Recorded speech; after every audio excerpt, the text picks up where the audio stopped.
Hello students, स्वागत है आप सभी का अपनी बायोलॉजी क्लासेस में। आप सभी को ये जानकर बड़ी खुशी होगी कि हम लगातार जो है आगे बढ़ रहे हैं और आप लोग हमें सपोर्ट कर रहे हैं। उसी को ध्यान में रखते हुए हम लगातार आपके लिए ज्यादा से ज्यादा अच्छा कंटेंट्स प्रस्तुत कर रहे हैं। इसी संदर्भ में आज हम कंकाल अस्थियां यानी जॉइंट्स के बारे में पढ़ेंगे, क्योंकि हमारा ये चैप्टर मानव में गति एवं चलन लगभग कंप्लीट होने वाला है। इसमें अंतिम जो टॉपिक है वो है जॉइंट्स कौन कौन से होते हैं, यानी अस्थियों के मध्य जब हम संधियों की बात करते हैं तो कौन कौन सी संधियां हमारे कंकाल तंत्र में पाई जाती हैं। तो बात करते हैं कंकाल संधियां, जॉइंट्स। तो सबसे पहले हम संधि की परिभाषा कैसे देंगे, यानी डेफिनेशन क्या होगी। तो सामान्य भाषा में कहें तो हम जब दो अस्थियां परस्पर जुड़ती हैं तो उस स्थान को हम संधि या जॉइंट्स कहते हैं, या एक अस्थि और उपास्थि के जुड़ने के जो स्थान है उसको भी हम संधि कहते हैं। तो क्या हमने परिभाषा दी है, यहां देखिए, संधि वह स्थल जहां कशेरुक प्राणियों में दो या अधिक अस्थियां या अस्थि एवं उपास्थि परस्पर मिलती है, संधि कहलाती है। यानी वो स्थान जहां पर एक या एक से अधिक अस्थियां परस्पर जुड़ती हैं या अस्थि एवं उपास्थि परस्पर जुड़ती है, उस स्थान को हम संधि या जॉइंट कहते हैं। गति के आधार पर संधियां तीन प्रकार की होती है। गति किस प्रकार होती है संधियों के मध्य, हमने आपको कंकाल तंत्र पढ़ाते समय भी बताया था कि अलग अलग प्रकार की संधियां होती है। तो उनमें गति भी अलग अलग प्रकार से होती है। जैसा यहाँ हम देख रहे हैं, गति के आधार पर संधियां तीन प्रकार की हैं, स्थिर या अचल संधि, आंशिक चल संधि, और तीसरे प्रकार की होती है चल संधि, जो कि वास्तविक संधि होती है। तो सबसे पहले हम बात करते हैं स्थिर संधि की, जो कि अचल संधि भी कहलाती है। नाम से ही जैसे पता है कि अचल यानी जिसमें जो संधियां हो रही है, जो अस्थियां जुड़ रही हैं परस्पर, उनमें गति नहीं होती है, गति संभव नहीं होती है। देखिए, इसमें गति संभव नहीं है, इसमें अस्थियां तंतु में संयोजी ऊतक द्वारा दृढ़ता से जुड़ी रहती हैं।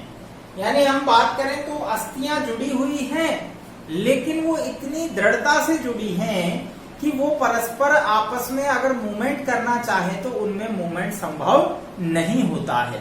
इसीलिए इसे हमने स्थिर या अचल संधि नाम दिया। तो संधि तो है, इसका एग्जाम्पल हम देख सकते हैं। जो हमारी करोटी है, करोटी की अस्थियों के मध्य जो सीवन होती है, करोटी की अस्थियों के मध्य सीवन, यहाँ एक छोटा सा डायग्राम के माध्यम से बताया कि जो हमारा कपाल होता है, स्कल के अंदर आपको बताई थी 8 बोन्स होती हैं, चाहे वो पैराइटल हो, फ्रंटल हो, ऑक्सीपिटल हो, टेम्पोरल हो।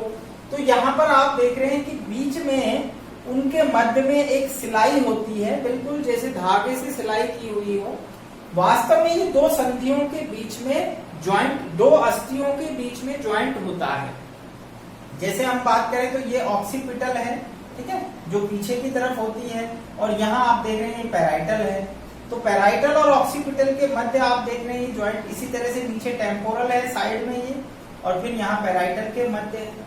तो ये जो सीवन होती है, सीवन यानी जैसे सिलाई, जैसे आपने देखा होगा जैसे बॉल आती है क्रिकेट की, तो क्रिकेट की बॉल में दो पार्ट होते हैं, उसके अर्धांश है, उनमें बीच में सिलाई होती है। बिल्कुल उसी प्रकार से नजर आती हैं ये सीवन। वास्तव में ये अचल संधियां होती हैं। तो ये जो कपाल अस्थियां हैं, ये आपस में मूवमेंट नहीं कर सकती, लेकिन आपस में जुड़ी हुई हैं संधि के द्वारा। आपने जब कभी कई बार देखा है कि जो न्यूरोसर्जन होते हैं, कोई एक्सीडेंटल केस हो जाता है तो ब्रेन की सर्जरी जब करनी होती है तो इन संधियों को ही यहाँ से यानी ग्राइंडर के द्वारा क्या किया जाता है, इनको अलग किया जाता है और इन पालियों को जो अस्थि है उनको हटा के ब्रेन के अंदर सर्जरी की जाती है। तो कहने का मतलब समझ में आ गया है कि ये अचल प्रकार की संधियां होती हैं जिनमें अस्थियां गति नहीं कर सकती। अब हम बात करते हैं आंशिक चल संधि, यानी आंशिक रूप से, पूरी तरह से नहीं, आंशिक रूप से चलन पाया जाता है, यानी कुछ हद तक इनमें मूवमेंट होता है जो अस्थियां जुड़ी हुई है। इस प्रकार की संधि में सीमित गति होती है अर्थात लिमिटेड मूवमेंट होता है। ऐसी संधियों में अस्थियों के किनारे तंतु में उपास्थि द्वारा जुड़े रहते हैं। इन्हें संधान या सिम्फाइसिस कहते हैं। बात करते हैं कि जो इस प्रकार की आंशिक चल संधियां हैं उनमें जो अस्थियां जुड़ी होती हैं उनके किनारे तंतु में उपास्थि से जुड़े रहते हैं और इनको हम संधान या सिम्फाइसिस कहते हैं। ठीक है, तो यहाँ पर आप देख रहे हैं दो प्रकार की आंशिक चल संधियां होती हैं, जैसे धुराग्र संधि जिसे पाइवॉइड जॉइंट कहते हैं, दूसरी होती है विसर्पी संधि जिसे ग्लाइडिंग जॉइंट कहते हैं। धुराग्र संधि नाम से जैसे आप समझिए धुरी, यहाँ पर एक धुरी होती है और धुरी पर दूसरी अस्थि जो है उस पर फिट होती है। जैसे खोंटी होती है, आपने देखा होगा पहले के टाइम में खोंटियां होती थी और उस खोंटी पर कोई भी चीज टांग दी जाती थी। ठीक उसी प्रकार यहाँ पर इसमें एक अस्थि जो है खोंटी का काम करती है, दूसरी अस्थि उस पर टांग दी जाती है यानी उस पर ज्वाइंट करती है। इसमें पार्श्व गति होती है, यानी पार्श्व यानी लिटरली मूवमेंट होता है। तो यहाँ हम देख सकते हैं एटलस और एक्सिस के मध्य जो अस्थि होती है वो धुराग्र संधि कहलाती है। यानी एटलस और एक्सिस के मध्य जो संधि है वो कौन सी संधि है, वो धुराग्र संधि है। एटलस क्या है, हमारी करोटी जो है, स्कल जो है, जिस प्रथम कशेरुका पर टिकी है वो एटलस है और एटलस के बाद आप देख रहे हैं दूसरी कौन सी, एक्सिस। तो एटलस और एक्सिस दोनों इस प्रकार से यानी धुराग्र संधि द्वारा जुड़ी हैं। जब हमारी करोटी ऐसे मूवमेंट करती है तो वो पार्श्व यानी पार्श्व गति करती है, तो इस प्रकार की संधि को धुराग्र संधि कहते हैं। नेक्स्ट है विसर्पी संधि जिसे ग्लाइडिंग जॉइंट कहते हैं। ग्लाइडिंग में क्या होगा, दो अस्थियां आपस में फिसलती हैं। ग्लाइड का मतलब होता है विसर्पण, तो इसमें अस्थियां परस्पर फिसलती हैं। एग्जाम्पल जैसे कशेरुकाओं की संधि, जो हमारे वर्टिब्रे कॉलम होता है, वर्टिब्रल कॉलम, उसके अंदर जो कशेरुकाएं होती हैं, जैसे थोरेसिक कशेरुकाएं हैं, हमने कहा वक्षीय कशेरुका, लंबर कशेरुका, उनके मध्य आपस में जो अस्थि संधि है वो कौन सी है, विसर्पी संधि है। कलाई की संधि, जो कलाई है आप देख रहे हैं यहाँ पर, हम इसको इस प्रकार, ये विसर्पण होता है इनमें, ठीक है। तो इस प्रकार की जो है संधि भी विसर्पी संधि है। टखने की संधि, जो टखना होता है, ठीक उसी प्रकार जैसा हमारे हाथ के अंदर है ऐसे ही पैर के पंजे के पास जो टखना होता है वहां पर जो संधि होती है वो भी विसर्पी संधि कहलाती है। नेक्स्ट आती है चल संधि जिसे साइनोवियल जॉइंट या मूवेबल जॉइंट भी कहते हैं। वास्तव में यह ट्रू संधि है क्योंकि यहाँ पर दोनों अस्थियां पूरी तरह से स्वतंत्र रूप से मूवमेंट करती हैं, इसीलिए इसे हमने वास्तविक और चल संधि नाम देते हैं। तो ये वास्तविक और चल संधि होती है, इसमें अस्थियां स्वतंत्र रूप से गति करती हैं, इसलिए इसे चल संधि या पूर्ण संधि भी कहते हैं। इसमें अस्थियों की संधिकारी सतह, ध्यान रखना, अस्थियों की संधिकारी यानी एक अस्थि और ये दूसरी अस्थि, तो इनकी संधिकारी जो सतह है वो चिकनी काचाभ उपास्थि से बनी होती है। चिकनी काचाभ उपास्थि से बनी होती है, दोनों बोन्स के किनारे जहां से वो जुड़ती है, ठीक है। अस्थियों के मध्य जो स्थान होता है, यहाँ पर खाली स्थान दिखता है, उस स्थान को, अवकाश को संधि कोटर या साइनोवियल साइनोवियल कैविटी कहते हैं। तो क्या होती है चल संधि, उसकी स्ट्रक्चर किस प्रकार की है और कितने प्रकार की चल संधियां होती हैं, इसे हम लेते हैं। इतने आप इसका स्क्रीनशॉट लें ताकि नोट्स मेंटेन कर सकें। ये वास्तविक चल संधि की एक स्ट्रक्चर है जो आपको इस चित्र के माध्यम से समझाई गई है। यहाँ हम देख रहे हैं दो अस्थियां आपस में जुड़ी हुई हैं और दोनों अस्थियों के मध्य में आप देख रहे हैं एक संधि कोटर यानी खाली स्थान होता है जिसे संधि कोटर कहते हैं। और इस संधि कोटर में आप देख रहे हैं बाहर की तरफ एक मेम्ब्रेन होती है जिसे साइनोवियल मेम्ब्रेन या साइनोवियल झिल्ली कहते हैं। और इस झिल्ली के बाहर आप देख रहे हैं रेड रंग से तंतु में संयोजी संपुट होता है, यानी स्नायुओं से दोनों अस्थियां आपस में जुड़ी रहती हैं, कसी रहती हैं, बंधी रहती हैं। और इस संपुट की अंदर की जो आप देख रहे हैं झिल्ली, ये साइनोवियल मेम्ब्रेन कहलाती है। और इस साइनोवियल मेम्ब्रेन के द्वारा ही एक द्रव का स्राव होता है जो कि लुब्रिकेशन का काम करता है। ये द्रव साइनोवियल द्रव कहलाता है जो इसके अंदर संधि कोटर में भरा होता है। यह दोनों अस्थियों को आपस में टकराने से बचाता है, बल्कि ये लुब्रिकेशन का काम भी करता है, यानी स्नेहक का काम भी करता है। साथ ही साथ यहाँ हम देख रहे हैं दोनों अस्थियां जो संधिकारी अस्थियां हैं, एक ऊपर वाली आप देख रहे हैं, नीचे वाली संधिकारी अस्थि, इनके सिरे जो होते हैं ये काचाभ उपास्थि से बने होते हैं। और ये काचाभ उपास्थि चिकनी होती है ताकि इन्हें घर्षण से रोका जा सके। आपने कई बार देखा होगा कि जब बहुत ज्यादा एज में वेट ज्यादा बढ़ जाने से जो घुटने की संधि होती है जिसे नी जॉइंट कहते हैं, उसके ऊपर दबाव आता है। और ये दबाव आने से क्या होता है, दोनों अस्थियां पास पास आ जाती है और उस पास आने से इनकी काचाभ उपास्थि घिस जाती है और फिर अस्थियां आपस में टकराने लगती हैं, जिससे आवाज भी आती है। और उसी को हम कहते हैं कि संधि यानी जो है हड्डियों के मध्य गैप कम हो गया है। तो उस गैप कम का कारण क्या है कि यहाँ साइनोवियल द्रव जो है वो सिक्रेट नहीं हो रहा है, ये साइनोवियल कोटर जो है वो काफी कम हो गई है, जिससे दोनों अस्थियां आपस में टकराने लगती है, घुटनों में दर्द होता है, जॉइंट में पेन्स होता है। तो ये सारी प्रॉब्लम्स तब आने लगती हैं जब संधि के अंदर विकृति आती है। तो ये एक वास्तविक चल संधि की स्ट्रक्चर है। हमारे शरीर में ऐसी संधियां घुटनों के अंदर और एल्बो जॉइंट के अंदर, साथ ही साथ शोल्डर जॉइंट के अंदर भी पाई जाती हैं।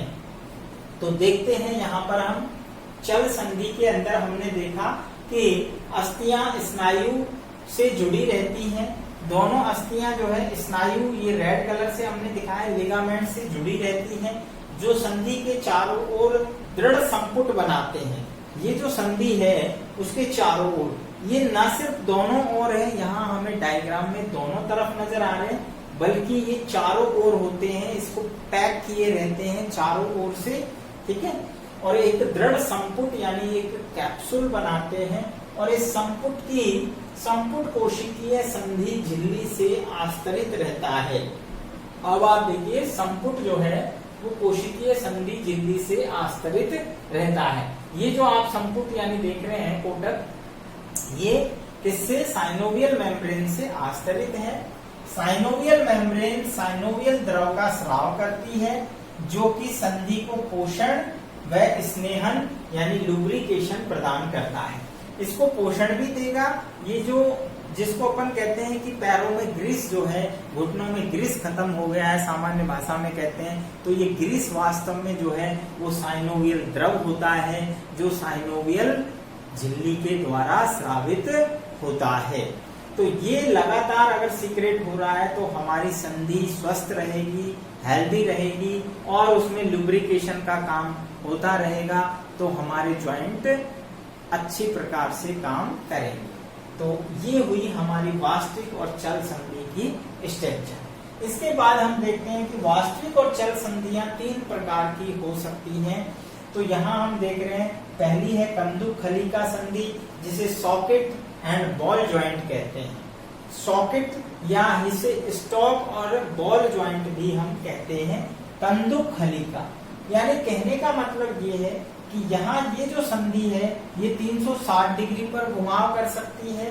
दूसरी बात, ये इसके अंदर एक जो है बॉल होती है और एक सॉकेट होता है, इसीलिए नाम पड़ा सॉकेट एंड बॉल ज्वाइंट। ये आप देख रहे हैं स्कंद संधि यानी शोल्डर की संधि और श्रोणी संधि यानी हिप ज्वाइंट।